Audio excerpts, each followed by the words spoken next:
Early on Saturday morning, a large crowd of tearful mourners have already gathered at Diogo Jota's hometown, Gondomar in Portugal, before the funeral ceremony started at 10 a.m. at the Resurrection Church Chapel, where the burial ceremony is being jointly held for the Liverpool football player, Diogo Jota, and his brother, Silva, who lost their lives in a car accident in Spain while driving his Lamborghini vehicle along the highway in Cernadilla, Zamora, Spain. Barely 10 days he married his high school classmate, Rute Cardoso, in Porto on Sunday, June 22, after a 13-year relationship and 3 children together.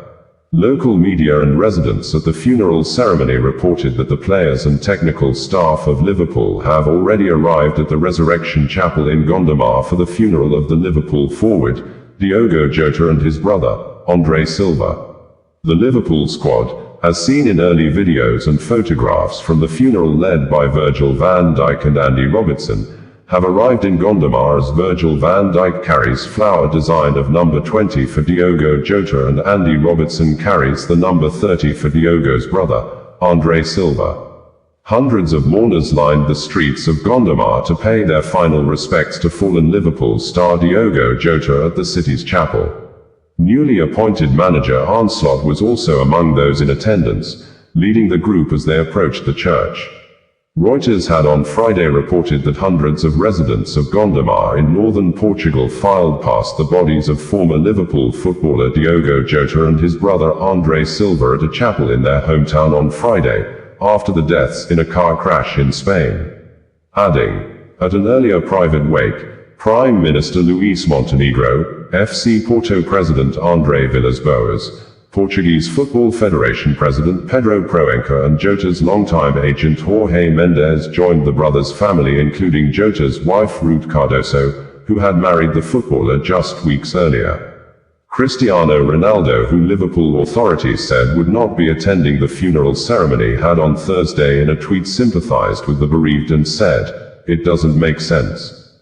Just now we were together in the national team. Just now you had gotten married. To your family, your wife, and your children, I send my condolences and wish them all the strength in the world. I know you will always be with them. Rest in peace, Diogo and Andre. We will all miss you." Portugal's President Marcelo Rebelo de Sousa, senior Liverpool Football Club officials, and well-known football figures, including Manchester United player Diogo Dalot, former Liverpool player Fabinho, and Portugal and RB Leipzig player Silva, attended the wake on Friday. Tributes were laid at Anfield Stadium following the tragic passing of Diogo Jota and his brother Silva. In a press statement published on its website, Liverpool Football Club said it opened physical and digital books of condolence, following the devastating passing of Diogo Jota and his brother Silva. Supporters and members of the public can sign the physical book, which will be placed in the Anfield Road stand reception area at Anfield during the following hours. Thursday, July 3, 5 p.m. United States, U.S. Federal Bureau of Investigation, FBI, has filed a lawsuit against a Nigeria citizen, Eheremene Bokan, for allegedly defrauding the U.S. President, Donald Trump, and his vice, J.D. Vance, the sum of 460 million nairas by thus sending fake email messages to U.S. citizens in December 2024 to contribute and help to fund the presidential inauguration ceremony of Trump and Vance. This notwithstanding, Nigeria government has shown great commitment in helping the United States and other countries in the world recover funds stolen by Nigerians from foreigners, as it was evidenced in one of such occasions earlier this year when the Economic and Financial Crimes Commission, EFCC, handed over billions of naira equivalent to Charles Smith, the legal attaché of the U.S. Federal Bureau of Investigation, FBI, at the Embassy of the United States in Nigeria, and representatives of other countries whose citizens were victims of cybercrimes committed by Nigerians, while the EFCC chairman, Ola Olakayode, also used the occasion of the handing over ceremony to call and appeal to foreign countries to always help recover and restitute Nigerians who are victims of fraud committed by citizens of other countries. People's Gazette News Media reported that the court documents, as seen by the media, the Federal Bureau of Investigation filed a civil forfeiture complaint to seize property belonging to Lagos-based, suspected, fraudster, Ehereman Agbokan for, allegedly, stealing more than 460 million naira in funds meant for US President Donald Trump's 2025 inauguration. The FBI is also actively pursuing an arrest warrant for Mr. Agbokan in connection with a cryptocurrency fraud and money laundering scheme that targeted a donor intending to contribute to the Trump-Vance inaugural committee. According to legal filings seen by People's Gazette, Mr. Agbokan and his co-conspirators carried out a sophisticated fraudulent operation using the notorious business email compromise scheme to trick their victims into sending money to cryptocurrency accounts belonging to them. In the weeks leading up to the inauguration on January 20, 2025, the FBI reported that fraudsters created several fake email addresses to mimic the legitimate ones used for the ceremony, which they sent to dozens of people, requesting donations for Mr. Trump's swearing-in ceremony. On December 26, 2024, one of these fake emails, with the address at t47inaugural.com, was sent to a victim to mimic at t47inaugural.com, the official email of the co-chair of the Trump-Vance inaugural committee, Steve Witkoff. The victim subsequently sent 250,300 USDT to the criminals. The 250,300 USDT is estimated to be worth over 400 million naira at the current black market rate. Within days of receiving the money, the perpetrators immediately dispersed 215,000 USDT to several crypto wallets before the FBI caught wind of the scam and requested crypto operator Tether to freeze the accounts, which the company voluntarily adhered to on December 31st, court documents showed.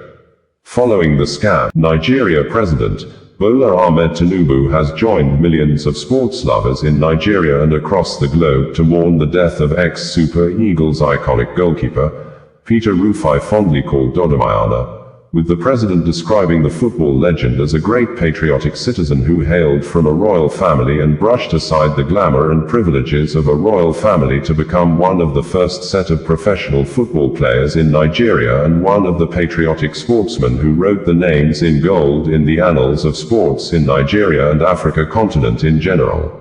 According to President Bola Ahmed Tinubu in a press release issued by the presidential spokesperson, Bayo Onanuga, and made available soon after the death of Peter Rufai was announced on Thursday evening, Peter Rufai was an inimitable goalkeeper. In quotes, the statement reads, President Bola Ahmed Tinubu expresses great sadness at the passing of legendary Super Eagles goalkeeper Peter Rufai, who was 61.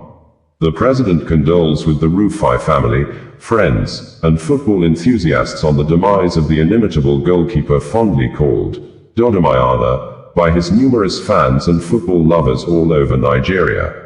President Tinubu notes that Peter Rufai would be remembered as one of those patriotic sportsmen who wrote the names in gold in the sporting annals of Nigeria and the African continent. I recall with fond memories the heroic contributions of Peter Rufai in the historic victory of the Super Eagles at the 1994 edition of the Africa Cup of Nations in Tunisia as the first-choice goalkeeper, followed up with Nigeria's equally epoch-making first appearance at the FIFA World Cup competition, dubbed USA, 94. Rufai was also a strong member of the team at the subsequent edition of the competition in France in 1998. Having started his career with stationery stores of Lagos in 1980, Rufai was one of the earliest footballers in Nigeria to go professional, playing in many European countries including Belgium, Spain, Portugal and the Netherlands, bringing honor to the nation and opening a new window of opportunities for young footballers in Nigeria, President Tinubu says.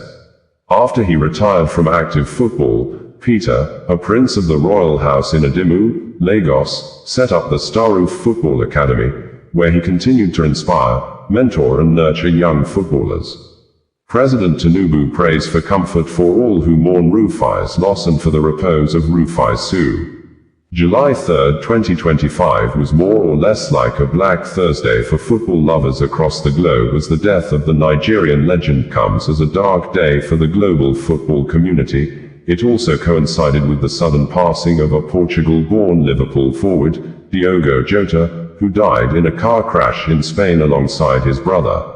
Multiple reports indicated that Peter Rufai passed away in the early hours of Thursday after a prolonged illness, according to close family and friends.